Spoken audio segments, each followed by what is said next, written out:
কৃতজ্ঞতা প্রকাশ করছি এখানে উপস্থিত থেকে আমাদের এই অনুষ্ঠানকে সাফল্যমণ্ডিত করছেন এবং দীর্ঘক্ষণ অপেক্ষা করে আছেন, সেজন্য আমি আপনাদের প্রতি কৃতজ্ঞ। আজকের এই ওপেন হাউস ডে বিশাল থানা কর্তৃক আয়োজিত ওপেন হাউস ডে অনুষ্ঠানে উপস্থিত প্রধান অতিথি জনাব মাহফুজা খাতুন, অতিরিক্ত পুলিশ সুপার ময়মনসিংহ জেলা, এবং উপস্থিত আছেন সহকারী পুলিশ সুপার ত্রিশাল সার্কেল জনাব অরুপ সরকার স্যার, উপস্থিত আছেন ত্রিশাল উপজেলা বিএনপির আহ্বায়ক জনাব এনামুল হক ভূঁইয়া সাহেব, উপস্থিত আছেন জামাত ইসলামের উপজেলা কমিটির সহ সদস্য সরোয়ার হোসেন সাহেব, জনাব ইব্রাহিম খলিলুল্লাহ সভাপতি ইসলামী আন্দোলন ত্রিশাল উপজেলা শাখা, উপস্থিত মাওলানা আবু তাহের সভাপতি খেলাফত মজলিস ত্রিশাল উপজেলা শাখা, এবং আমাদের মাঝে কিছুক্ষণ আগে বক্তব্য দিয়ে চলে গেছেন উনি হয়তো তার একটা প্রোগ্রাম আছে একলাসউদ্দিন মোল্লা সভাপতি ইত্তেফাকুল উলামা, এবং উপস্থিত আছেন আমাদের বীর মুক্তিযোদ্ধা কমান্ডার ত্রিশাল উপজেলা জনাব জাকারিয়া সাহেব, উপস্থিত আছেন ত্রিশাল হেল্পলাইনের সভাপতি মানিক এবং ছাত্র সমন্বয়ক ময়মনসিংহ জেলার যুগ্ম আহ্বায়ক মোহাম্মদ হাসান সহ রিমন সহ উপস্থিত সুবিজন, আসসালামু আলাইকুম। আমরা পুলিশের সেবাটা জনগণের দোরগোড়ায় পৌঁছে দেওয়ার জন্য আমাদের মাননীয় রেঞ্জ অফিসার, মাননীয় পুলিশ সুপার মহোদয় ময়মনসিংহ এবং আমাদের সিনিয়র স্যাররা রাত দিন পরিশ্রম করে যাচ্ছেন, বিভিন্ন থানার একদম অজপাড়াগায় চলে যাচ্ছেন যেন আইন শৃঙ্খলা উন্নতি সহ অপরাধ নিয়ন্ত্রণ এবং পুলিশ সেবাটা জনগণের দোরগোড়ায় পৌঁছে দেওয়া যায়। সেই জন্য আজকের এই আয়োজন আমাদের অতিরিক্ত পুলিশ সুপার জনাব মাহফুজা খাতুন স্যার এখানে উপস্থিত স্যার, আপনাকে অনেক ধন্যবাদ জানাচ্ছি ত্রিশাল থানার পক্ষ থেকে এবং এই ত্রিশাল উপজেলাবাসীর পক্ষ থেকে, বিশেষ করে আমাদের ইউনিয়নবাসীর পক্ষ থেকে। আপনি একটা অনেক অজপাড়াগায় চলে এসেছেন এবং আমাদের একদম শেষ সীমানা স্যার, এখানে ভালো কাজ আছে, গফরগা আছে স্যার, একদম শেষ সীমানা বলতে এখানে আমরা একটা অনুষ্ঠানে আয়োজন করছি এবং আপনি এই অনুষ্ঠানে উপস্থিত হচ্ছেন এই জন্য আমি আপনার প্রতি কৃতজ্ঞ। আমরা পুলিশের সেবাটা জুলাই আগস্ট গণঅভ্যুত্থানের পর আমাদের বাংলাদেশ বিনির্মাণে পুলিশ বাহিনীকে নতুন করে ঢেলে সাজিয়ে আমাদেরকে কাজে এগিয়ে নিয়ে যাচ্ছে এবং এটার জন্য আমি ধন্যবাদ জানাচ্ছি আপনারা যারা সাধারণ জনগণ আছেন তারা, তাদের সহযোগিতায় আমরা বাংলাদেশ পুলিশ বাহিনী এতদূর পর্যন্ত এগিয়ে যাচ্ছি। খুব দ্রুত সময়ের মধ্যে আমরা এই ক্রাইসিসটা কেটে উঠে আমরা জনগণের সেবাটা আমরা পৌঁছে দিতে পারছি এবং আইন শৃঙ্খলা নিয়ন্ত্রণ সহ অপরাধ নিয়ন্ত্রণে আমরা কাজ করে যাচ্ছি। আপনারা জানেন ত্রিশাল উপজেলায় আমি 23শে সেপ্টেম্বর জয়েন করেছি ত্রিশাল থানায়।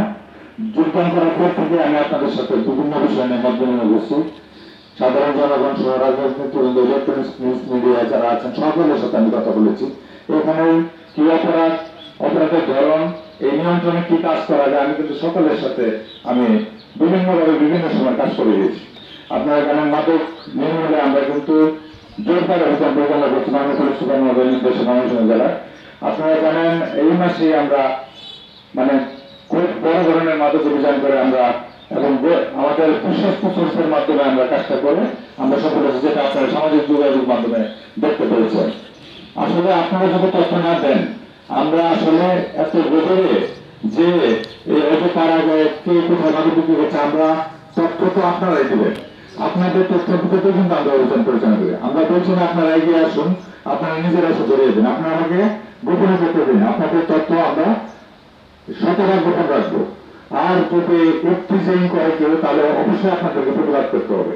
আমাদের মেয়েরা স্কুল কলেজে যাবে আর এই রাস্তায় যাকে পতাকা ছিল উত্তেজিং করবে, আপনারা যদি অভিভাবক এবং সাধারণ জনগণ যদি এটা প্রতিবাদ না করেন তাহলে এটা কখনো নির্মূল করা সম্ভব না। আইন দিয়ে কখনো অপরাধ নির্মূল করা সম্ভব না যদি সামাজিক সচেতনতা না থাকে। আমাদেরকে সামাজিক সচেতনতা বৃদ্ধি করতে হবে। আপনারা জানেন ত্রিশাল উপজেলায় জুয়া খেলার প্রবণতা ছিল বেশি। আমি অনেকগুলো অভিযান করছি, আল্লাহর রহমতে আমি জানি এখন পর্যন্ত, আপনারা আমার সাথে একমত হবেন, জুয়াটা একবার নিয়ন্ত্রণ করতে পারি নাই কিন্তু অনেক নিয়ন্ত্রণ করতে পারছি, এটা আপনারা স্বীকার করবেন। আমি হয়তো নিয়ন্ত্রণ করতে পারি নাই কিন্তু নিয়ন্ত্রণ করতে পারছি এবং মাদক পর কিন্তু আমরা মানে অভিযান করতেছি সারা বাংলাদেশে কি অবস্থা, সারা বিশ্বের কি অবস্থা, তারপর আমরা চেষ্টা করে যাচ্ছি মাদক বিরোধী অভিযান। এই মাসে আমরা কিন্তু অনেক বড় ধরনের অভিযান করছি, অনেকগুলা গত মাসেও করছি। আমাদের অভিযান অব্যাহত থাকবে। আমাদের সিনিয়র স্যাররা এখানে উপস্থিত আছেন, তাদের মূল্যবান বক্তব্য আপনারা শুনবেন।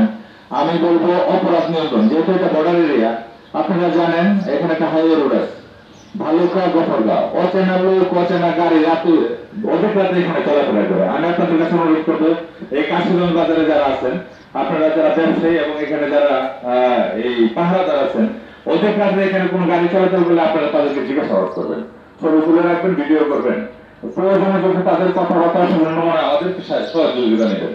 আপনারা যদি এগিয়ে না আসেন, তাদেরকে অবাধে চলাফেরা করার সুযোগ করে দেন, তাহলে তো কিন্তু অপরাধটা বেড়ে যাবে। এই গফরগাঁ, এই যে ব্রিজটা পরে কিন্তু গফরগাঁ, এই গফরগাঁ থেকে একটা অপরাধ আসে, অপরাধটা আবার এখান থেকে চলে যাবে। দেখবে এখানে আপনারা সাধারণ জনগণ কাউকে কিছু জিজ্ঞেস করতেছেন না বা বাধা দিচ্ছেন না, সেই স্মুথলি এখান থেকে ফ্রিলি চলে করতে পারতেছে, যার কারণে কিন্তু আমাদের এই এলাকাটা একটু অপরাধ প্রবণ হয়ে গেছে। বিভিন্ন ধরনের অপরাধ, বহিরাগত অপরাধীরা এখানে চলাফেরা করে। আর আমি বলবো ভালুকা থানা আমাদের শেষ সীমানায় আছে, এখানে মানে যেখানে সীমান্তবর্তী এখানে মনে করবেন অপরাধীদের চলাফেরা অবাধ হয়। এখানে যদি সাধারণ জনগণ খুব সচেতন থাকে, তাহলে অপরাধ নির্মূল করা সম্ভব। অবশ্যই পুলিশ এবং জনগণ একত্রে কাজ করতে পারবে। আমরা আপনাদের দোরগোড়ায় আসছি, আপনারা আমাকে সহযোগিতা করুন, আমাদের বাংলাদেশ পুলিশ বাহিনীকে সহযোগিতা করবেন, আমরা আপনাদেরকে সহযোগিতা করব। দুজনের একত্রে কাজ করলে আমরা যে কোনো ধরনের অপরাধ নির্মূল করা আমাদের কাছে সম্ভব হবে। নামাজের সময় হয়ে যাচ্ছে, আমি আরো কিছু বলতে চেয়েছিলাম। আমাদের মাননীয় প্রধানমন্ত্রী মহোদয় অনেক বক্তব্য দেবেন, মূল্যবান বক্তব্য। আমি